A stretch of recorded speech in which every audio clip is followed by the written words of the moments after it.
क्या विश्व शांति की दिशा में एक नया कदम उठने वाला है या फिर ये एक और राजनीतिक चाल है? रूस के राष्ट्रपति व्लादिमीर पुतिन ने अमेरिकी प्रेसिडेंट डोनाल्ड ट्रंप को न्यूक्लियर हथियारों पर नियंत्रण की पिछली संधि को 1 साल बढ़ाने का प्रस्ताव रखा है। नमस्कार, आदाब, मैं हूं फरीद अली और आप देख रहे हैं क्लियर कट। परमाणु हथियारों पर नियंत्रण को लेकर इस संधि को 1 साल बढ़ाने के इस प्रस्ताव के पीछे पुतिन की मंशा क्या है? आइए क्लियर कट में इस खबर को गहराई से समझते हैं। न्यू स्टार्ट संधि, जिस पर साल 2010 में तत्कालीन अमेरिकी राष्ट्रपति बराक ओबामा और रूस के दिमित्री मेदवेदेव ने हस्ताक्षर किए थे। दुनिया की 2 सबसे बड़ी न्यूक्लियर शक्तियों रूस और अमेरिका के बीच हथियारों की संख्या को सीमित करती ये संधि दोनों देशों को सिर्फ 1550 तैनात न्यूक्लियर वॉरहेड और 700 मिसाइलों और बॉम्बर्स तक सीमित करती है।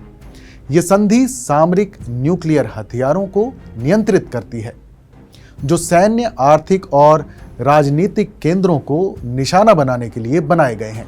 लेकिन ये संधि 5 फरवरी 2026 को खत्म होने वाली है। अगर इसे बढ़ाया या बदला नहीं गया तो दोनों देश परमाणु हथियारों की इस सीमा को तोड़ सकते हैं, जिससे दुनिया भर में न्यूक्लियर दौड़ का खतरा बढ़ सकता है। सोमवार 22 सितंबर 2025 को रूस के राष्ट्रपति व्लादिमीर पुतिन ने अपने सिक्योरिटी काउंसिल की बैठक में इसे लेकर एक बड़ा ऐलान किया है। उन्होंने कहा, रूस न्यू स्टार्ट संधि की मुख्य संख्यात्मक सीमाओं को 5 फरवरी 2026 के बाद 1 साल तक मानने को तैयार है, लेकिन इसके लिए उन्होंने शर्त रखी कि अमेरिका को भी ऐसा ही करना होगा। पुतिन ने कहा, हम मानते हैं कि ये कदम तभी संभव है अगर अमेरिका भी समान रूप से काम करे और मौजूदा निवारण क्षमताओं के संतुलन को कमजोर करने वाले कदम न उठाए। पुतिन का ये प्रस्ताव एक तरफा नीति परिवर्तन का संकेत देता है, क्योंकि अब तक मॉस्को का रुख था कि वो तब तक न्यूक्लियर वार्ता नहीं करेगा जब तक यूक्रेन युद्ध के कारण रूस अमेरिका संबंधों में सुधार नहीं होता।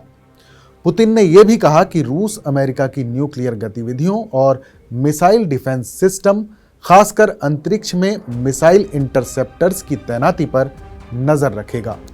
पुतिन का यह प्रस्ताव ऐसे समय में आया है जब डोनाल्ड ट्रंप उन पर यूक्रेन युद्ध को खत्म करने का दबाव डाल रहे हैं। ट्रंप ने बार बार कहा है कि वो यूक्रेन में शांति चाहते हैं और एक नया परमाणु हथियार नियंत्रण समझौता करना चाहते हैं, जिसमें चीन को भी शामिल किया जाए।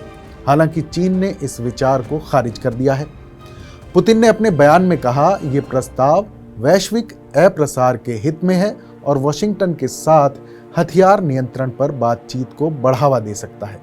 लेकिन यूक्रेन युद्ध की वजह से रूस और पश्चिमी देशों के बीच तनाव चरम पर है। 2023 में पुतिन ने न्यू स्टार्ट संधि में रूस की भागीदारी को निलंबित कर दिया था, ये कहते हुए कि जब तक अमेरिका और नाटो यूक्रेन में रूस की हार का लक्ष्य रखते हैं, तब तक वो अपने न्यूक्लियर स्थलों का निरीक्षण नहीं होने देगा। फिर भी रूस ने संधि की वॉरहेड सीमा का पालन करने की बात कही थी। इस प्रस्ताव पर विशेषज्ञों और राजनेताओं की प्रतिक्रियाएं भी सामने आई हैं। अमेरिकन आर्म्स कंट्रोल एसोसिएशन के कार्यकारी निदेशक डैरेल किम्बॉल ने कहा, ट्रंप को पुतिन के इस प्रस्ताव का जवाब देना चाहिए। ये वैश्विक सुरक्षा के लिए एक महत्वपूर्ण कदम हो सकता है। वहीं ट्रंप ने हाल ही में एक इंटरव्यू में कहा, हर बार पुतिन के साथ मेरी बातचीत अच्छी होती है।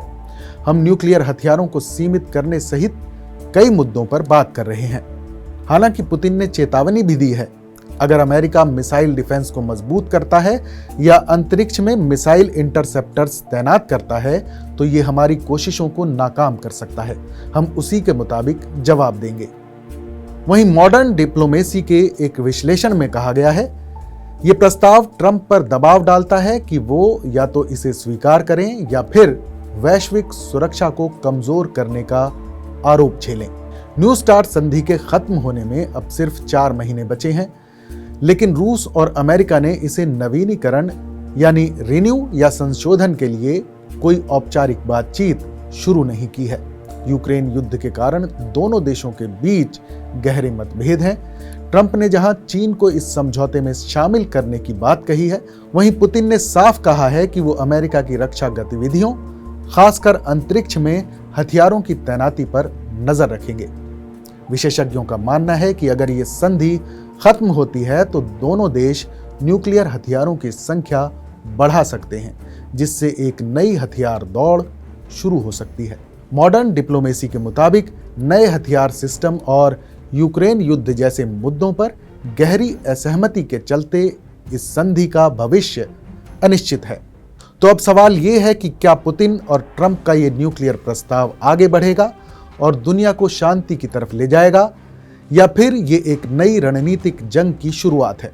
लेकिन इतना तय है कि अगले कुछ महीने वैश्विक सुरक्षा के लिए निर्णायक होंगे। इस पर आपकी क्या राय है, हमें कमेंट करके जरूर बताएं, क्योंकि आपकी आवाज ही बदलाव की शुरुआत है। क्लियर कट में फिर मिलेंगे एक और नए मुद्दे, नई कहानी के साथ। तब तक देश और दुनिया की तमाम बड़ी खबरों के लिए देखते रहिए TV9 डिजिटल।